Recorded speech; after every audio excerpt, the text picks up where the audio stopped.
여러분 반갑습니다. 정의유화입니다. 제가 지난 주일에 이 유튜브로 행복에 대해서 말씀을 드렸습니다. 오늘 그 말씀을 좀 이어가고 마무리를 지으려고 생각을 하고 있습니다. 사실 행복에는 어떤 기준이나 정답이 있는 것 같지는 않습니다. 왜냐하면 시대의 변화에 따라서 또 사람에 따라서 문화에 따라서 제각각 그 행복에 대해서 얘기하는 것이 다르다는 것을 우리가 알기 때문에 그렇습니다. 일찍이 프로이드께서는 우리가 살아가면서 절대 포기해서는 안 되는 가치가 행복에 대한 추구다, 이런 이야기를 했다고 합니다. 그러나 행복에 대해서 오늘 여러분들에게 제가 생각하는 부분을 주로 해서 말씀을 좀 드려볼 필요를 느낍니다. 우리가 말하는 그 행복한 삶을 살아간다 할 때 그 행복이라는 것은 역시 그 즐겁고 기쁜 그 한 요소와 그리고 의미 있고 가치 있는 그 한 요소, 이 두 가지가 다 채워질 때 우리가 만족감을 느끼게 되고 그 만족감을 느낄 때 우리가 행복하다, 이렇게 말하는 것으로 생각이 됩니다. 그 젊을 때는 그 기쁘고 즐거운 쪽에 만족을 감을 더 많이 느끼는 것 같고요. 의미를 부과하기보다는 나이가 들수록 기쁘고 즐거운 것보다는 그 의미와 가치에 더 무게를 두는 것 같습니다. 젊은 부부들이 신혼 때 제게 이제 인사를 하러 오면 저는 흔히 이런 이야기를 합니다. 행복은 하늘에서 떨어지는 것이 아니다. 행복은 부부 간에 서로 손잡고 노력해서 창조해 가야 된다, 이런 이야기를 합니다. 부부가 행복해야 그 각 개개인도 다 행복하고 우리 사회도 행복한 사회가 되지 않겠습니까? 그래서 부부가 그렇게 행복하게 살려고 그러면 제가 이제 신혼부부에게 드리는 말씀은 늘 서로 배려하고 서로 용서하고 또 서로의 존재를 감사할 수 있어야 된다. 그렇게 하면 행복해질 수 있다, 이런 얘기를 제가 합니다. 하버드 대학의 그 연구 결과를 지난번에 제가 한번 이야기를 드렸습니다만, 행복의 조건에는 인간관계가 가장 중요하다. 그리고 그 중에서도 이 가족 간의 관계가 가장 중요하다. 특히 부부 간의 이 관계가 가장 어떻습니다. 이런 얘기를 제가 했습니다. 그래서 진정으로 행복한 삶을 살고자 생각한다면 우선 가정의 행복을 위해서 서로 헌신적인 노력을 해야 됩니다. 남편은 아내를 위해서, 아내는 남편을 위해서. 그러나 사실 말같이 쉽지는 않죠. 그래서 가끔 우리 이웃의 불행한 그런 가정도 우리가 보곤 합니다. 지금 생각해 보면 저도 꼭 그렇게 하질 못한 것 같아요. 이제 70에 들어가는 그 아내의 흰 머리카락을 볼 때마다 그 흰 머리카락 한 가락 한 가락이 제가 아내를 많이 속을 썩혀서 생긴 흰 머리카락 같아서 제가 항상 늘 죄송하고 미안한 생각을 가집니다. 이제 남은 여생 동안이라도 제가 아내를 좀 더 평안하게 해드려야 되겠다 하고 제가 거의 매일 다짐하고 살고 있습니다. 사실 제 아내가 그동안에 베풀어준 그런 저에 대한 헌신적인 사랑, 또 그 인내심 덕분에 오늘의 제가 이런 행복한 시간을 보낼 수 있다, 이렇게 생각을 할 때 정말 아내의 존재가, 또 아내에게는 남편의 존재가 굉장히 소중하지 않겠나, 이런 생각을 합니다. 그 얼마 전에 김명수 교수님도 그런 이야기를 했습니다만, 해갑이 지나면 철이 든다, 이런 이야기를 했는데요. 저도 사실 이제 해갑을 지난 지가 4, 5년 됩니다만, 저도 지금 생각해 보면 그런 것 같습니다. 개인의 이제 그 행복에는 아까 제가 말씀드렸듯이 이제 즐거움과 의미 두 가지가 있는데요. 젊을 때와 나이 들었을 때의 그 무게감이 좀 다른 것 같아요. 그러나 결국은 우리가 어떤 만족한 속에서 행복을 느끼려고 그러면 즐거움과 그 의미가 이렇게 조화를 이루어야 된다, 이런 생각을 해봅니다. 행복하기 위해서는 즐거운 일이 많아야 되는데요. 사실 어떤 즐거움보다는 소소한 즐거움, 그게 더 중요한 것 같습니다. 우리가 살아가면서 말이죠. 그래서 이제 지난번에도 이야기했습니다만 그 덴마크 국민들이 갖고 있는 그 희게 라이프, 희게 정신이라는 그것이 어떻게 보면 굉장히 소소하면서 또 소박한 그런 즐거움을 항상 즐기는 그 덴마크의 국민인 것 같습니다. 그래서 저는 그 덴마크 국민들에게 우리가 좀 배울 점이 많다 이런 생각을 합니다. 이제 흔히 우리가 지금 물질주의 사회로 접어들면서 저도 그런 생각을 많이 합니다. 행복과 돈은 어떤 관계가 있을까? 이 둘이 이 관계가 늘 참 궁금합니다. 아마 여러분들도 그렇지 않겠나 생각을 합니다. 과연 돈을 많이 벌면 행복해지는 것인가? 사람들이 돈을 많이 가지면 행복해질 것이라고 추측을 합니다. 과연 그렇겠습니까? 그렇지 않다는 많은 결과가 나와 있습니다. 서울대학의 그 행복연구센터의 결론을 보면 돈이 최고다 하고 사는 사람은 무조건 실패한다. 100% 실패한다. 그렇게 그 연구센터에서 얘기를 합니다. 저도 거기에 동의하고 싶습니다. 왜냐하면 이 사람이 산다는 것은 돈이 전부가 아니기 때문에 일단은 그렇습니다. 옛날에 그 조물주 위에 건물주라는 그런 우스갯소리를 제가 들은 적이 있습니다. 과연 그럴까요? 물질주의가 팽배한 이 사회에서는 임대료를 받아서 힘 안 들이고 돈만 이렇게 콜렉트해서 받아서 잘 쓰고 일을 안 해도 놀러 다니고 그래서 아마 건물주가 제일 최고다 이렇게 생각을 해서 그런 말이 나온 것 같습니다만은, 그러나 그것은 제가 볼 때는 참으로 어리석은 생각입니다. 나중에도 말씀을 드리겠습니다만은 물질주의는 자기에게 해롭습니다. 어떻게 보면 우리가 지금 우리 사회가 가고 있는 이 물질 중심주의, 물질 만능주의, 이런 물질주의는 사실 우리 행복의 측면에서 보면 우리 사회나 우리 개개인에게는 행복의 적이라고 생각할 수 있습니다. 그러나 안타깝게도 우리는 차츰 그런 돈을 사랑하는 그런 어떤 물질주의라는 병적인 그런 상황으로 점점 변하고 있습니다. 이미 병이 깊어졌지만은 우리가 진정한 선진국이 되고 행복한 사회 속에 사는 행복한 사람이 되기 위해서는 이 물질주의로 가고 있는 이 자체를 방치하고 그걸 그냥 조장하고 그것을 즐겨서는 되지 않는다고 생각합니다. 저는 이것을 좀 막을 필요가 있다 이런 생각을 합니다.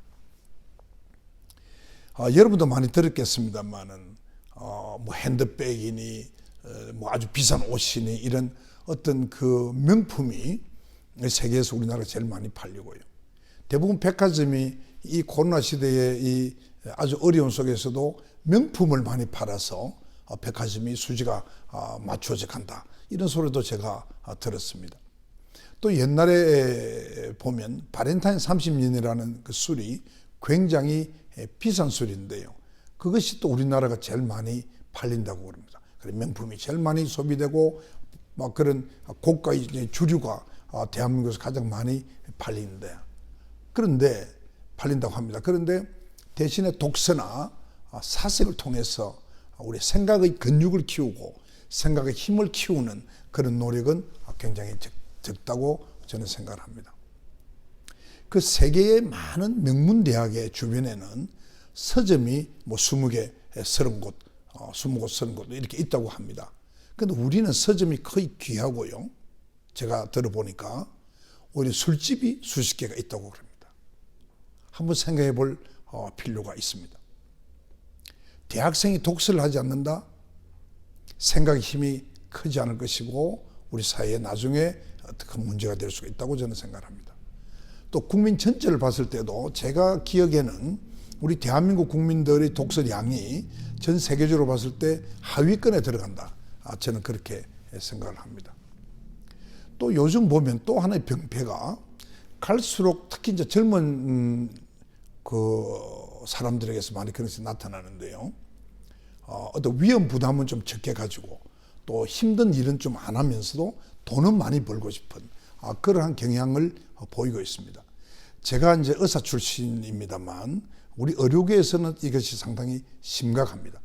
예를 들면 이제 소명의식을 가지고 있는 의사는 점점 더 작아지고 피부과나 뭐 재활의학과나 이런 응급 환자가 없는, 그리고 뭔가 좀 편안하면서도 수익도 좀 많이 생길 수 있는 이런 것들을 선호하고, 뭐 일반외과나 흉곽외과나 신경외과나 또 내과에서도 아주 힘든 내과는 기피하는 그런 현상이 많이 나타나고 있습니다. 제가 걱정되는 것은 이대로 가다가는 먼 훗날 뭐 오래지 않은 가까운 장래가 되겠죠. 정말 생명에 위협을 주는 위험한 수술을 할 수 있는 전문 의사가 적어져서 수술 기다리다가 죽을 수도 있는 그런 상황까지도 오지 않겠나 하는 걱정이 들어서 제가 가끔 정부 당국에 이 점에 대해서 수가 체계나 수가의 액수를 재조정할 필요도 있다, 이런 생각을 합니다. 그러니까 우리가 이제 물질주의에 빠져드는 것은 왜 그럴까 제가 이렇게 생각을 해보면요, 역시 인간은 본능적으로 쾌락을 추구하는 그런 어떤 그 원초적인 어떤 본능이 있는 것 같아요. 그리고 또 하나 이유는 마음이 현대를 살아가면서 마음이 늘 좀 공허하기 때문이 아니겠느냐, 제가 그런 생각이 듭니다. 사실 이 공허한 것은 결코 물질로 채워지지 않는 그러한 공허함입니다. 뭐 저 또한 없는 것은 아니고요. 그럼 어떻게 이 공허함을 채울 수 있을까? 제가 그렇게 생각을 해봅니다. 또 이런 속에서 어떻게 하면 행복해지려면 과연 어떻게 해야 될 것인가? 그런 생각을 제가 한번 해봅니다. 근데 아까 제가 덴마크 사람들 이야기를 했는데요. 덴마크 사람들이 그렇게 소소하고 소박함 속에서 어떤 행복감을 느끼는 데는 그 희계 정신이라는 것인데, 그 희계 라이프 정신의 기본이 세 가지가 있지 않습니까? 제가 지난번에 말씀을 드렸습니다. 하나는 행복의 원천은 그 원천을 내면에서 찾자 하는 것이 하나고요. 두 번째는 나의 행복보다는 우리의 행복이 더 소중하다 하는 그런 생각을 갖고 있다는 겁니다. 그 다음에 세 번째는 나누는 삶이 더 행복하다는 확고한 믿음을 갖고 있다는 겁니다. 이 세 가지의 희귀 정신에서 저는 우리가 뭔가 배울 점이 있지 않겠느냐, 깨달아야 되는 점이 있지 않겠느냐, 그런 생각을 합니다. 2003년도에 그 미시건 대학에서 말이죠, 423세상에 그 아주 장수한 부부를 이렇게 조사를 했는데요. 그래 해보니까 하나의 그 공통점이 있더라는 것입니다. 그것이 뭐냐? 그 아주 어렵게 사시는 분들이나 또는 혼자 외롭게 사는 분들을 이분들이 다 돕고 있더라는 것입니다. 그것이 아주 공통적으로 다 그랬다는 겁니다. 그 423쌍이 다 그랬다는 것이죠. 그래서 그걸 이제 그 영어로는 그거를 헬퍼 도와주는 사람들, 헬퍼스 하이 이렇게 이야기를 한다고 그러는데요. 그러니까 남을 도움으로써 그 성취감을 느낌으로써 가지는 마음의 포만감, 마음이 꽉 찬 포만감을 이제 헬퍼스 하이라고 하는 모양입니다. 그렇게 하면 엔돌핀이 그렇지 않은 사람보다도 3배가 더 생긴다고 합니다. 그리고 우리 침 속에 이 타액에서도 이 요즘 유행하는 그런 코로나 바이러스 같은 그 바이러스에 대한 면역의 항체도 상당히 많이 증가된다는 겁니다. 그런 걸 보면 역시 그 희계 라이프에서 말하는 나누는 삶이 그 행복하다 하는 그 믿음, 우리도 그런 믿음을 가지고 가야 되지 않겠느냐, 이런 생각을 해봅니다. 그래서 사실 우리는 이 부를 이루는 방법은 많이 배웁니다. 그런데 이룬 이 부를 어떻게 써야 되는지에 대해서는 학교에서도 가르쳐 주지 않습니다. 또 사회적으로도 흔히 그런 이야기를 잘 해주지 않습니다. 또 이제 그 보면 바쁘게 이제 현재 사회라는 게 굉장히 바쁘게 돌아가지 않습니까? 이게 완전 경쟁 사회죠. 근데 이 경쟁을 치열하게 하는데 이 치열한 경쟁에서 내가 왜 이겨야 되는지, 또 경쟁에서 이기게 되면 무엇을 해야 되는지, 그렇게 사색할 수 있는 그런 시간적인 텀, 그런 것도 많이 생기지 않는 것 같습니다. 돈을 최고로 치는 이 물질주의 사회는 사실 역사 고금을 통해서 쇠퇴되는 것을 봅니다. 지난번에도 이야기했듯이 과거에 그 황금기의 아테네, 도시국가 아테네가 물질주의에 젖었다가 결국은 스파르타의 전쟁을, 펠로폰네소스 전쟁이죠. 그 전쟁에서 패하고 그리고 아테네가 이제 쇠망하게 되는 것을 우리가 알고 있습니다. 8년 전에 그 세월호 참사에서도 보듯이 물질주의가 팽배하면요, 결국 안전 불감증이 생길 수밖에 없고, 뭐 돈을 버는 게 우선이니까 안전에 뒷전이 되는 거죠. 그러다 보면 인명 경시풍조가 점점 더 악화될 수밖에 없습니다. 그럼 사회 곳곳이 썩어갈 수밖에 없죠. 그리고 결국은 여러 형태의 세월호 참사와 같은 그런 참사가 곳곳에서 일어날 수밖에 없고 그 빈도는 늘어날 수밖에 없습니다. 그렇기 때문에 저는 이것을 막아야 된다, 이런 생각을 하고 있습니다. 여러분 아시다시피 우리 지구의 생태계가 파괴되고 또 지구가 몸살 앓는 것도 인간의 욕심 탓이라는 것을 우리 모두가 다 잘 알고 있습니다. 그 미국의 아이비리그 어느 대학에서요, 대학 이름은 제가 잊어버렸습니다만, 라스베가스에서 수십억의 그 잭팟을 터뜨린 사람들을 10년 후에 어떻게 됐는지를 조사 분석을 해봤다는 겁니다. 그 결과 한 사람을 빼고는 다 죽었다는 겁니다. 그 10년 동안에. 근데 살아있는 그 한 사람도 식물성 상태였다는 겁니다. 우리도 수십억의 그 로또 당첨자들을 10년 후에, 당첨 후에 10년 후에 어떤 모습으로 살아가고 있는지 연구가 필요할 것 같습니다. 사실 제가 미국에서 한 3년간 제가 의사생활도 하고 공부를 했습니다만, 미국 사람들은 보면 그 카지노와 같은 이 도박장을 가도 그것을 도박이라고 생각하지 않는 것 같아요. 하나의 게임을 즐기는, 우리 예를 들면 뭐 10원짜리 고스톱 치듯이 말이죠. 막 그런 게임을 즐기는 그런 개념이 기본적인 것 같습니다. 우리 대한민국 국민들, 또 중국 사람들 이렇게 보면 사행심이 상당히 많은데요. 저는 우리 국민들이 사행심을 키우는 일은 상당히 조심해야 된다. 그래서 도박이라고 생각해서 갬블을 할 것이 아니라 이것을 즐기는 하나의 게임으로 즐기는 그러한 교육도 필요하지 않겠나, 이런 생각을 합니다. 그러니까 일확 천금을 노리면 결국은 자기 자신도 불행하게 될 가능성이 많다는 거죠. 다시 제가 한번 물질주의에 대해서 말씀을 드리겠습니다. 이 물질주의는 행복에 도움을 주는 것이 아니라 해롭다, 행복에 해로운 것이 물질주의다 하는 것이 정답이라는 겁니다. 왜냐하면 물질주의 사회에서는 긍정적인 사고보다는 부정적인 사고가, 정서가 더 늘어난다는 겁니다.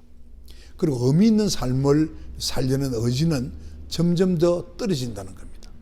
그거 참 이상하죠. 또 결국은 불안감이 증가되고 사람이 우울해진다는 겁니다.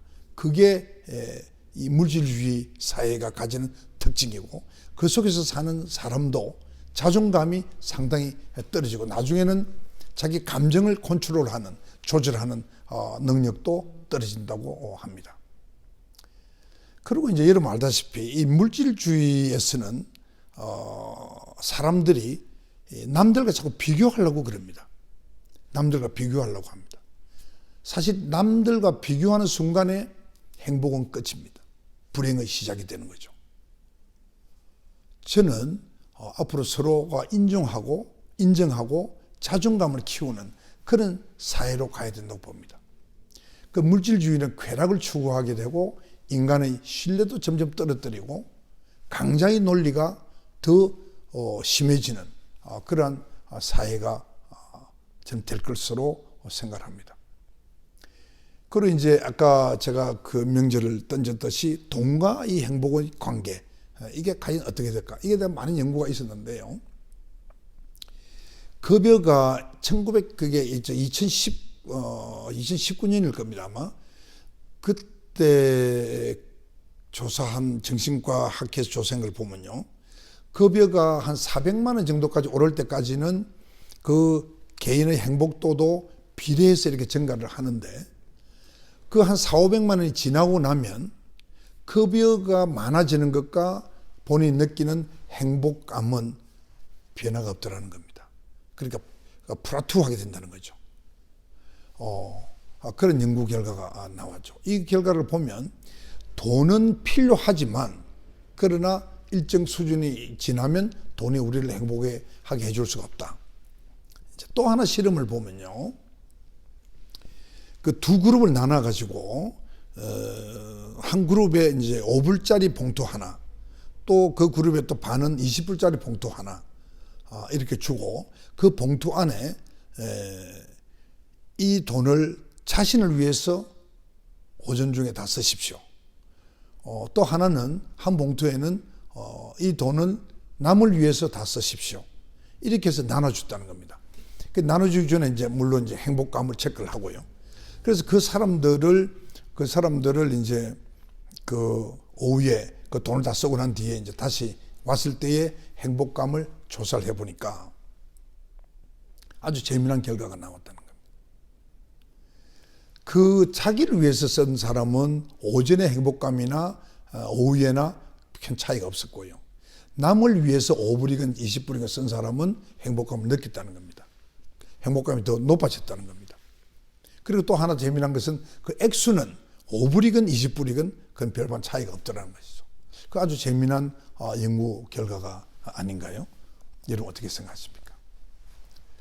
돈은 소중한 것이죠. 굉장히 소중하고 이 돈은 우리 행복의 기본적인 수단이 됩니다. 그렇기 때문에 돈은 우리 자식들에게만 교육을 시킨다면 돈을 많이 벌어야 된다.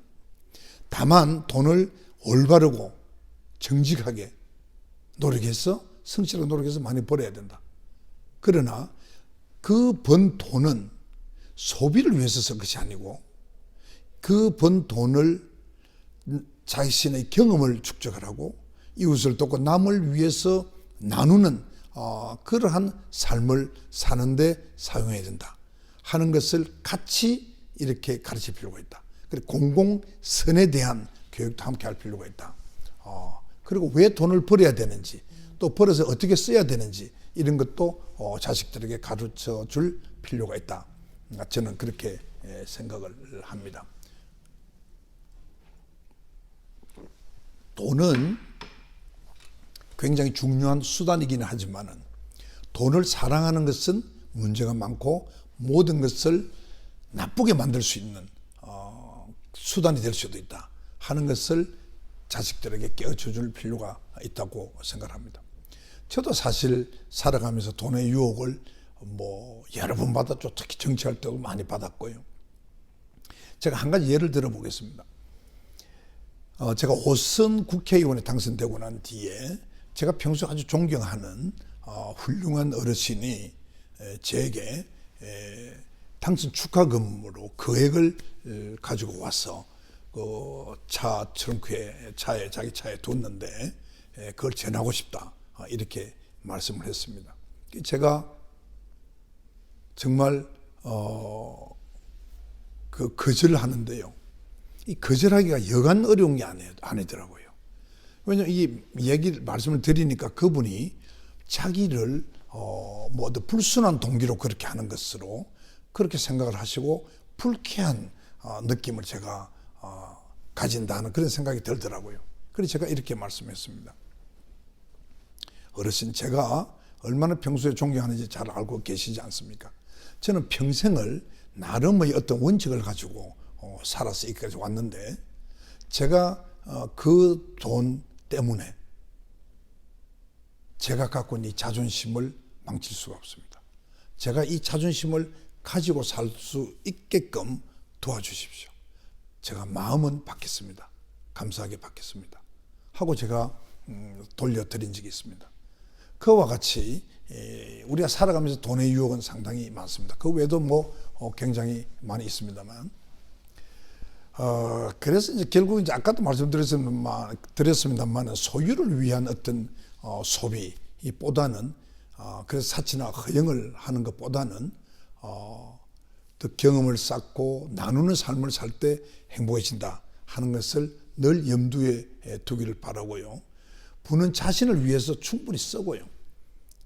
충분히 쓰고 그리고 남은 것은 더불어서 이 사회를 위해서 더불어 사는 이 사회를 위해서 또 이웃을 위해서 쓰는 것이라는 것을 자식들에게 가르칠 필요가 있다. 그래서 저는 사실 늘 그렇게 생각하고 자식들을 교육을 임해왔다고 말할 수가 있습니다. 그 덴마크가 행복도가 거의 매년 1, 2위 국가 아닙니까?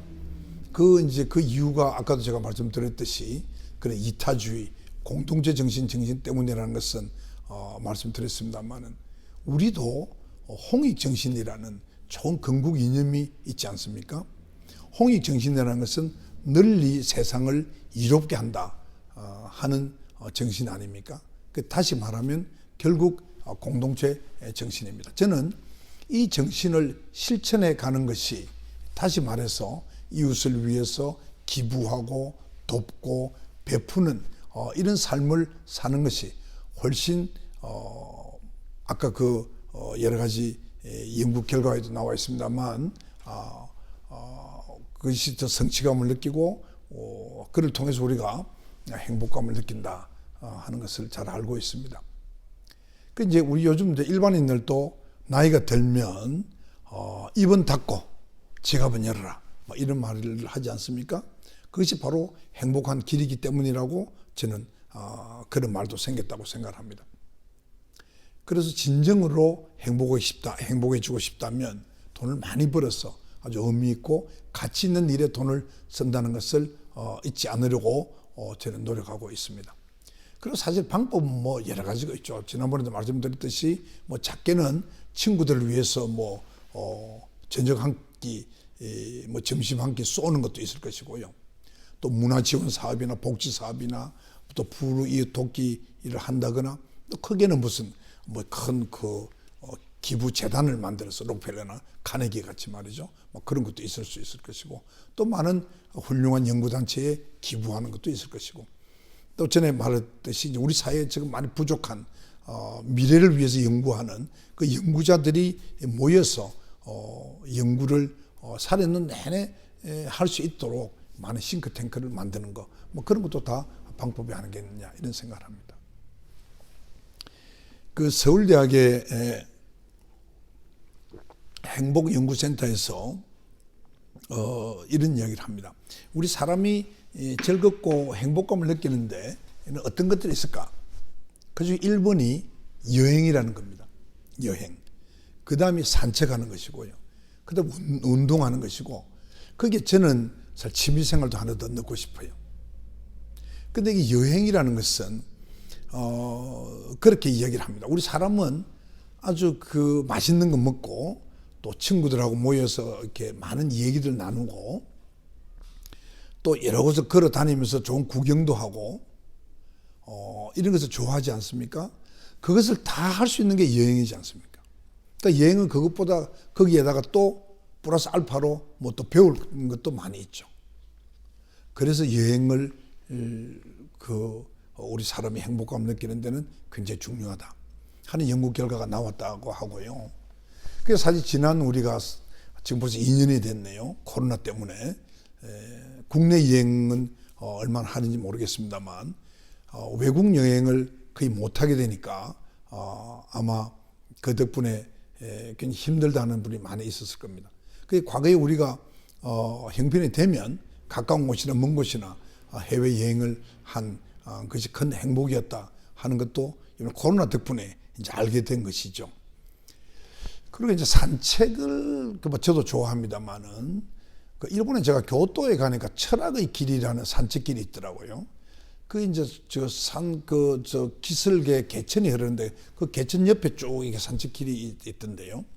한 3, 40분 걸을 수 있는 것 같아요. 그 철학의 길을 했는데 그 산책을 하는 것이 그 우리를 철학자로 만드는, 또 다르게 말하면 철학자들이 좋아하는 게 산책이다. 산책을 하면서 많은 사색도 하고 생각도 하고 자기를 한번 뒤돌아도 보고 자기 성찰도 해보는 그러한 시간도 가질 수 있는 것이고, 그리고 또 이거 운동도 되지 않습니까? 그래서 산책은 참 좋다. 그리고 우리가 뭐 헬스클럽을 한다든지 축구를 한다거나 야구를 한다거나 뭐 골프를 한다거나 등산을 한다거나 이 운동을 할 때 또 우리가 굉장히 행복감을 느낀다는 겁니다. 그러니까 저는 사실 뭐 취미가 책 읽는 거나 제가 사진 촬영이 제 취미입니다만 취미생활도 굉장히 저에게는 행복감을 주는 것이다 이런 생각이 들고요. 그래서 영국에서는 이런 이야기도 합니다. 텃밭을 가꾸라. 근데 만약에 텃밭이 없으면 집 안에 화분이라도 두고 화분을 가꾸어라. 단 죽이지 마라.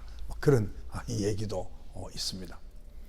그 하버드 대학의 그 인간 성장 발달 연구소에서 한 연구 결과를 이렇게 보면요. 그걸 이제 우리 그 책이 행복의 조건이라는 책이 몇 년 전에 나왔습니다. 그 책을 읽어보면 그 중에 자기들이 그 인터뷰한 사람들 중에서 수십 년, 75년 동안에 이게 서치한 사람 중에서 가장 참 이상적인 분이 계셨다. 근데 그분이 누구냐? 그러니까 이제 변호사였는데요. 정년 퇴직을 하시고 주중에는 그 보스턴에서 좋은 사회 공헌 사업을 하시고요. 물론 이제 변호사와 관계되는 일들이겠죠. 그 주말에 한 3일은 그 별장에 가서 텃밭을 가꾸고 그렇게 이제 주중과 주말에 생활하는 분이 자기들이 봤을 때 가장 행복하고 장수하고 참 건강하더라 하는 그런 얘기를 있었습니다. 저는 사실 이 얘기를 여러분들이 어떻게 이해하는지 모르겠습니다만 저는 사실 일체 유심조라는 말을 참 좋아합니다. 세상 만사는 마음먹기에 달렸다 이런 얘기죠. 우리가 살다가 보면 굉장히 나쁜 일도 많지 않습니까? 스트레스가 많은 일도 있고 화가 나는 일도 있고 아주 힘든 일이 많죠. 그러나 그것까지도 성경 말씀에 범사에 감사하라는 듯이 그것도 범사의 하나다라고 생각을 해서 그런 힘들고 나쁜 일까지도 감사한 마음으로 받아들여야 되지 않겠느냐 이런 생각을 해봅니다. 조금 역설적이긴 합니다만 나이가 이제 70이 지나서 언제 이 세상을 떠나야 될지 모르는 그런 상황이지 않습니까? 매년 친구들이 한둘이 이제 세상을 떠나는 걸 보고 있으니까요. 그러면 인생을 살면서 마무리를 잘 할 수 있게끔 건강한 몸으로 70 이후 지금까지 살게 해준 이 사실 자체가 감사한 일이고요. 그렇게 감사한 속에 있으니까 또 힘든 일도 생기고 나쁜 일도 생기고 하는 거니까 그것까지도 다 잘 받아들여서 감사하게 생각을 해야 된다 하는 생각을 요즘 제가 해봅니다. 결국 제가 이제 인생 70년을 살았습니다만 그렇게 대선배님들이 많은데 이런 말씀 드리기 죄송합니다만 살아보면 해결 안 되는 문제는 없습니다. 인생에 있어서 거의 모든 99.9%는 다 해결이 된다고 제가 확신하기 때문에 그렇습니다. 제게 이제 요즘 저도 사실 행복해지고 싶으니까요. 거울을 보고 이렇게 활짝 이렇게 웃는 그런 그 행동을 가끔 합니다. 제가 얼마 전에 서울에서 옛날 KBS 방송국에 있었던 심의표라는 이제 고등학교 동기 친구가 있는데요. 이 친구하고 이제 한번 식사를 하고 헤어질 때 이 친구가 그러더라고요. 자기가 어느 사람 만났는데 여기다가 우리 젓가락을 이렇게 나무 젓가락에서 이렇게 꺾어가지고 엿듯이 이렇게 벌리면, 그렇게 쉽게 말하면 활짝 웃으란 거죠. 그러면 관상이 달라진다. 관상이 달라지면 그 삶도 더 행복해진다. 그런 이야기를 들었는데 자기가 봐서는 그게 참 일리가 있다 하는 얘기를 하더라고요. 저도 그 얘기를 듣고 그래? 나도 한번 해봐야 되겠다. 그래서 제가 이제 부산에 내려와서 그걸 볼 때마다 제가 이렇게 웃습니다. 이렇게. 어떻게 참 남이 보면 저 친구 참 뭐 정의와 의장도 이제 실없어졌나? 뭐 이런 생각이 들 수도 있겠죠. 그런데 제가 이렇게 웃어보니까, 그거를 보고 웃어보니까 이상한 느낌이 들어요. 그냥 좋아요. 그 자체가. 그래서 제가 즐겁게 그렇게 합니다. 또 얼마 전에 제가 어디 유튜브에서인가 봤는데요. 외국인인데요. 자기는 아침 일어나면 그거를 보고 자기에게 용기를 주기 위해서 하이파이브를 한답니다. 그래서 그것도 참 괜찮겠다 하는 생각이 들었어요. 그래서 저는 이제 손주들이 이제 한 서너 살이 됐으니까 만나면 하이파이브 이렇게 합니다. 하는데, 그래서 한번 저도 해봤죠. 그거를 보고 제가 하이파이브, 예교야 인교야 하이파이브, 오늘 할아버지 용기 있게 또 열심히 살게 하이파이브, 그렇게 아침에 한번 해봅니다. 물론 매일 그렇게 하는 것은 아닌데요, 굉장히 기분이 좋아요. 한번 여러분들도 한번 해보시면 어떨까 싶습니다. 끝으로 제가 말씀을 한두 가지 좀 드리겠습니다. 하나는 행복과 감사하는 마음의 관계입니다. 제가 마음에 굉장히 좋아하는 두고 있는 명언 중에 하나인데요. 행복하니까 감사하는 것이 아니라 감사하면 행복해진다는 겁니다. 또 아리스토텔레스는 행복은 감사하는 사람의 몫이다, 이렇게 말을 했다고 합니다. 아까 제가 말씀드렸듯이 이제 나이 70이 지나서 마무리를 잘 할 수 있게끔 건강을 주었고, 그래서 어떤 나쁜 일이 있어도 제가 감사하게 받아들이려고 애를 쓰고, 다만 그 어렵고 힘든 일을 제가 지혜롭게 그 시련을 또 시험을 잘 이겨낼 수 있게끔 하나님이 도와주면 좋겠다 하는 그런 기도는 가끔 합니다. 그 다음에 또 하나는 제가 이제 지난번에도 말씀을 드렸습니다만 가족 안아주기 운동인데요. 9년 전에 어머니가 돌아가셨습니다만, 어머니가 돌아가시기 한 3, 4년 전부터 침상에 누워있는 어머니를 갑자기 안고 싶어서 제가 안았습니다. 그리고 볼에 제가 뽀뽀도 해드리고요. 근데 어머니가 굉장히 흐뭇해 하셨습니다. 어머니가 그때 좀 병약하셔가지고 목소리는 크게 잘 내지는 않으셔도요, 늘 제가 안아드리면 제 볼을 이렇게 손으로 쓰다듬고 했습니다. 제가 거의 일주일에 주말에 금토일 이렇게 토일 부산에 내려가면 제가 국회의원 할 때죠. 꼭 제가 안아드리고 그것부터 먼저 했죠. 그래서 그런지 어머니가 돌아가시고 이제 9년이 됐습니다만 아직 제 가슴 속에 그 어머니를 안았을 때의 그 따뜻한 온기가 남아 있습니다. 그 덕분에 제가 지금 행복한 것에도 그것이 하나 관계를 하고 있다. 어머니의 따뜻한 온기가 저를 또 행복하게 해주고 있다, 이런 생각을 합니다. 그래서 제가 매일 사실 어떻게 보면 좀 부끄러운 이야기일 수도 있습니다만 제가 매일 집사람을 안습니다. 또 집사람도 매일 저를 안아줍니다. 제가 그런 생각을 해봤어요. 우리 두 사람 중 한 사람이 세상을 떠나게 되면 안고 싶어도 안을 수가 없지 않습니까? 그래서 살아있을 때 매일 한두 번 안아보자. 이거 돈으로도 계산할 수 없는 것이고 그 가치를 계산할 수 없는 것이다. 그러면서 여보 고마워요. 오늘도 잘 지내세요. 이렇게 한두 마디 말도 건네고요. 저는 그것이 우리 인간을 행복하게 해주는 것이라고 생각합니다. 또 제가 이제 며느리가 이제 셋이 있는데요. 둘째 며느리가 시집을 오고 난 뒤에 꼭 만날 때하고 헤어질 때 이렇게 어색한 표정이지만 안아주었어요. 처음에 저도 좀 어색했습니다만 저도 이렇게 안았어요. 그게 참 좋아요. 이제 다른 며느리들도 가끔 그렇게 합니다. 저도 이제 아들들도 오래간만에 만나거나 뭐 오래간만에 해도 뭐 1, 2주에 한 번씩 만나니까요. 만날 때마다 이제 안아주고 또 안아보고 싶어요. 또 이게 안으면 그렇게 좋아요. 제가 해외 가거나 과거에 우리 부산에서도 강북동에서 그런 일이 있었는데요. 프리허그라고 그래가지고 지나가는 사람들이 이렇게 눈을 막고 있는 주로 남자죠. 어려서 있는 사람에게 안아주는 그런 프리허그 운동이라는 게 있었는데요. 지금도 가끔 외국 과거에 이제 코로나 때문에 한 2년 못 갔습니다만 외국에 가보면 그런 것이 많지 않았습니까? 그래서 저는 우리 새한국의 비전에서 국민 운동으로 가족 안아주기 운동을 했으면 좋겠다 이런 생각을 합니다. 오늘 이제 행복에 대해서 많은 이야기를 나누고 마무리를 하고자 합니다.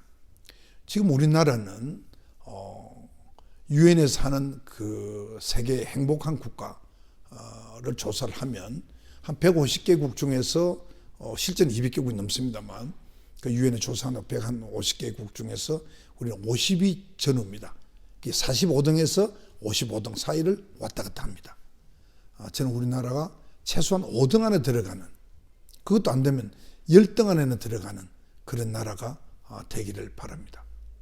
그 다음 또 하나는 우리나라가 물질주의 사회를 벗어나서 홍익인간 정신을, 우리 건국 이념인 홍익인간 정신을 꽃피우는 그런 홍익인간 사회가 되기를 기원하면서 오늘 이 말씀을 이만 줄이고자 합니다. 다음 시간에는 죽음에 대한 이 얘기를 좀 나눠보고자 합니다. 여러분 긴 시간 들어주셔서 대단히 감사합니다.